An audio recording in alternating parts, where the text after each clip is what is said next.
Behind me in that container is the car I bought from across the country, having never seen it once, to restore and V8 swap. Now today, we're going to be going on the journey together of this car. From the day I very first picked it up, having never seen it before, it had some crash damage, it had some rust, it had things wrong with it that you're about to find out. So let's take it back to the day we first got the car in this very shipping container. Would have been quicker if we fucking walked and pushed it back, I reckon. Jesus ring me, let's go.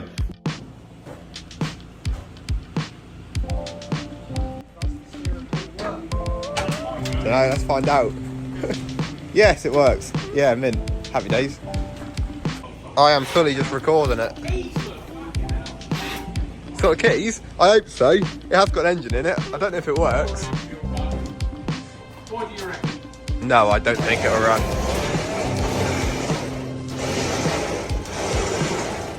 Oh, that is perfect. I actually can't believe that's gone in there that nicely. Nice. Right, what we got?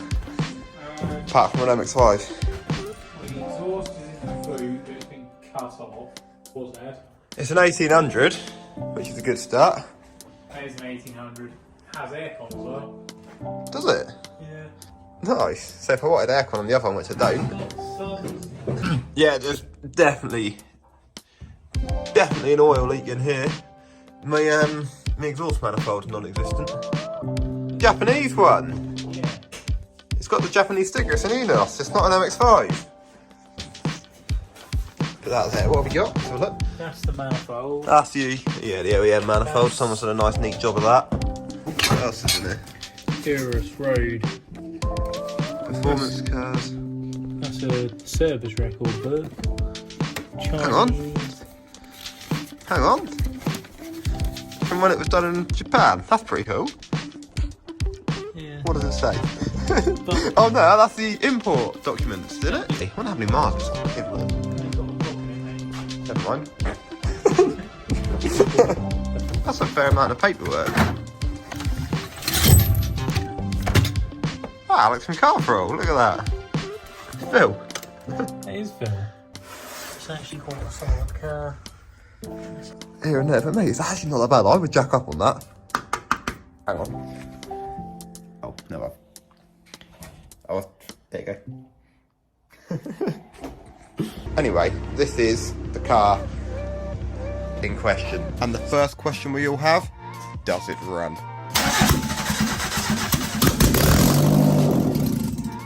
Well, there's your answer. So it runs, but it had no fuel supply, which is why the engine died pretty quickly. But that doesn't matter. Now I can move on to stripping the underneath down, and then I can work on getting that engine out and making room for a V8. Right, lovely job. So what we're doing now is we just disconnected the handbrake on both sides, and on the other side the brake line we've also taken off, the one that feeds through. Now we are ready to drop the frame with wherever the bolts are. There's one here, and one here. Same on the other side.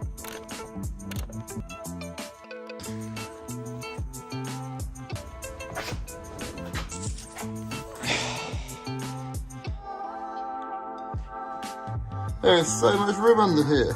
Mad. Well, now I can get the fuel tank out. No pliers. I've got whatever this thing here is. It clamps together, so that'll do. Finally.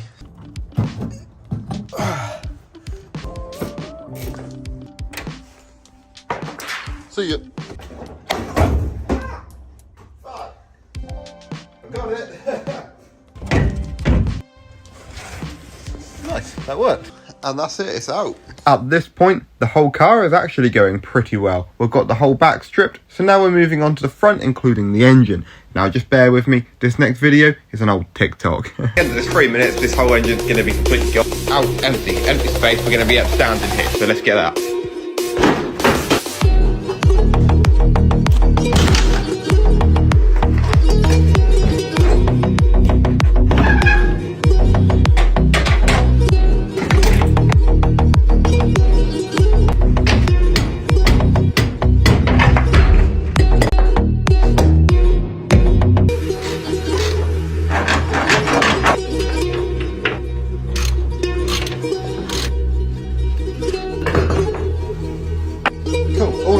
now I'm done, hopefully that will drop. Let's find out.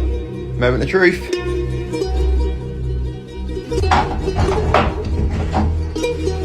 So it kind of fell through. We're now jacking it up on the power steering line. I've got to put the wheels on. And the stands under here are no longer in the right place. I'm an idiot. Better fix this. So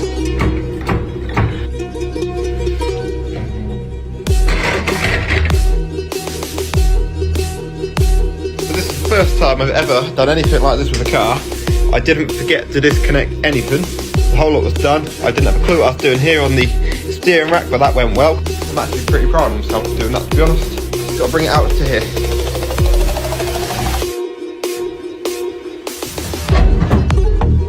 Well, that was eventful. The car kind of fell over. It started in the middle of this container and now there's like loads of room down and absolutely none over there. But the engine is lower than the car, so happy days.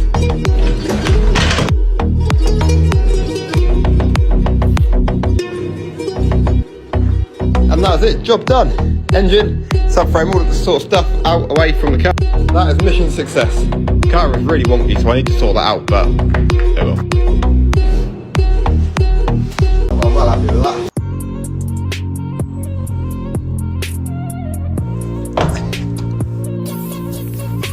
I've got the V8.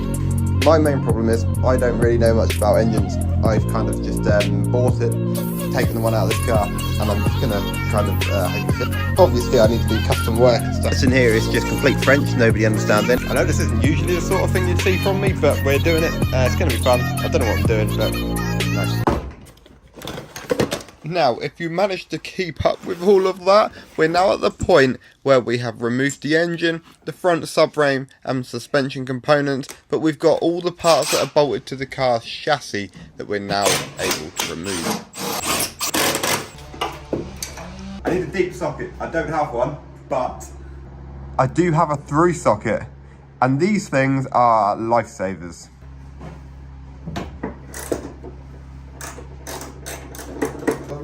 And that is another big job done. The whole front end is stripped, so now we're going to be moving on to the underneath with the fuel lines.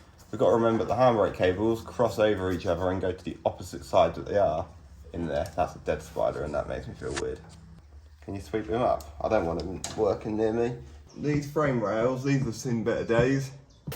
Oh shit. That is the petrol lines and brake lines out of the car.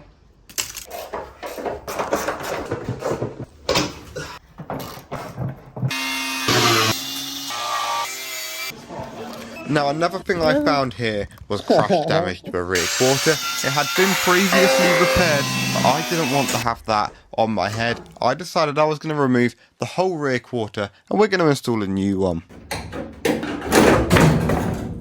So I bought these, well, Tyler bought these, I found them though, lovely new geo attachments, paint strippers, so that I can get all up in here. How long do you expect it to take you, having done a decent part, to finish the back end? A week. Okay, so what we're doing here is we are just stripping the underneath of the car now that we've removed all of the bits and bobs that are bolted onto it to bare metal. We've cut out the old rust and we're going to be getting some nice zinc based 2K primer on the underneath. The thing is, we did come across crash damage and rust along the way, so we're having to learn an awful lot of new skills doing this car. This is where you're rusting from. So you might think you've got a car that's clean because this on the outside looks good. Take that off just because you've got a little hole in the bottom.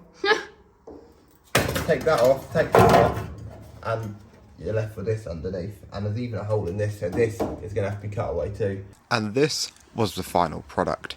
It looks so much better than it did before. There are still some parts that you can see here, which is where the rust was originally. Some parts have been cut out that you can see here. We're going to have to be welding these areas, but I've decided that I'm going to be waiting and doing the welding all in one go, because the engine bay is going to need welding too, because, well, the V8's too big.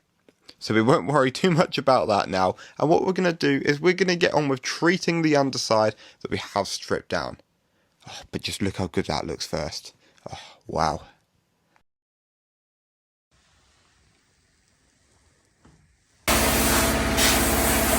I've got a 2K epoxy hardener and base coat here that we're going to mix together and get on the underneath of the car. So first I need to degrease the whole car and put a little bit of this rust converter in some of the little areas that need it.